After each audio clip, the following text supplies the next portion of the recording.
I'm Emily Sege from the Deer Lab at the University of Windsor.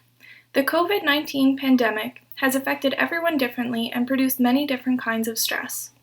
For the past year, our group developed a workshop to help adolescents succeed in high school by understanding the current science and stress on anxiety. Now we took what we know about stress and anxiety in adolescents and turned it into a short series. Ultimately, we hope that these videos will help you understand what stress is and how it can affect us, how to identify when you're feeling especially stressed, and to help yourself manage stress. To start off, Dr. Rappaport, director of the lab, is going to address some common misconceptions about stress and anxiety. So there are several myths around anxiety. There's actually quite a lot, and we have three here that are particularly relevant to the topic for today. Some are that being so anxious, or especially so severely, might mean that something is really just fundamentally wrong with me. We know that this pandemic is having a really substantial impact on a lot of children, but not everybody, but for some. And for some, it's especially bad, but that doesn't seem to mean anything is really wrong with you, just that it might be affecting you more than it's affecting someone else.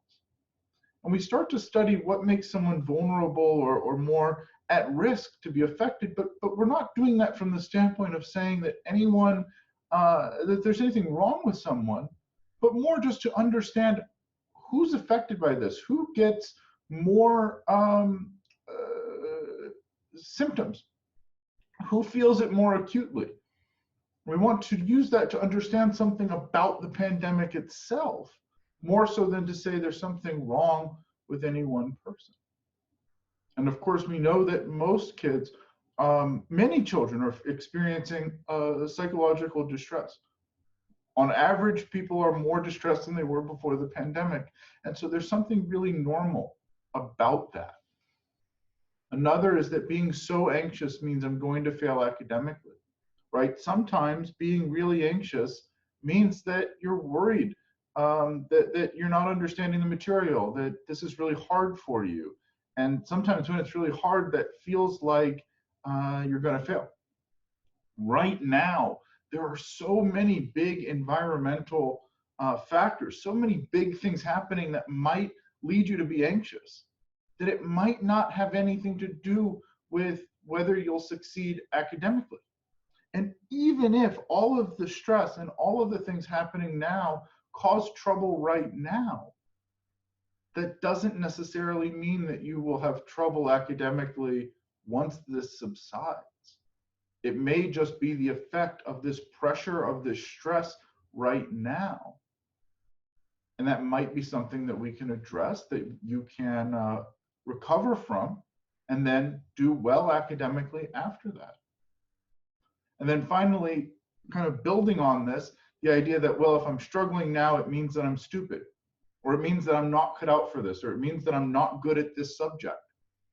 There's so much stress right now that I really hesitate to say we can assess whether someone's really great at a subject right now. Certainly, if you're doing well, great. That's really impressive and fantastic. But if you're not, it might be some trouble with the subject, and it also might be some impact of this pandemic. That's one of the things that we're studying, but we're seeing that the pandemic is having an effect. So that might be a big part of the picture. And just to help drive the point home, even when we're not in a pandemic, mental health problems are quite common. So far from thinking that anxiety means we're going to fail, science has for a long time, science and psychology has known for a long time that some amount of arousal, some amount of stress or anxiety can be optimal, that it can help us focus, it can help us identify that this is really important and I need to pay attention, or I want to prepare for this, this matters to me. It can help us really focus on goals and even be more clear about our goals, about what it is we want to achieve. And so that's where we talk about this kind of optimal point of arousal, that it really helps us perform. Any lower, and maybe we don't care as much, maybe we're not paying as much attention, or it's not as important, and we're just not as focused. or we don't put in the same kind of resources to do well. But then also, too much anxiety, and the anxiety itself starts to become impairing. It maybe starts to be distracting, or it starts to make us sweat, or have stomach trouble, or feel tired or dizzy, and that gets in the way of performing optimally. Now that we have addressed some common misconceptions about anxiety, in our next video we will address some ways that anxiety can impact how you think and feel.